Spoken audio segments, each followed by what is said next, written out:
హార్దిక్ పాండ్యా తన పెళ్లి తర్వాత చేసిన ఈ 4 పనుల వల్ల డివోర్స్ తర్వాత కూడా తన ప్రాపర్టీస్ అసెట్స్ కాపాడుకోగలిగాడు. ఒకవేళ మీ మ్యారిటల్ లైఫ్ కూడా డిస్టర్బెన్స్ గా ఉంది, మీ సంసారం నిలవదు అనే అనుమానం ఉంటే, లేదా మీ ఇద్దరి మధ్యలో ఏదైనా కేసు నడుస్తూ ఉంటే మీరు కూడా ఇలా చేయవచ్చు. అన్నిటికంటే ముందు వచ్చేది ప్రినప్. ఇప్పుడు ఇది ఇండియాలో వ్యాలిడ్ కాకపోయినా లీగల్ ప్రొటెక్షన్ కోసం ఇలా ఒక కాంట్రాక్ట్ తయారు చేసుకోవచ్చు.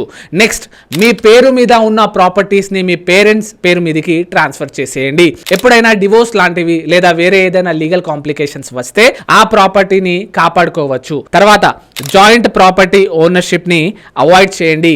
Last, separate bank accounts maintain చేయండి.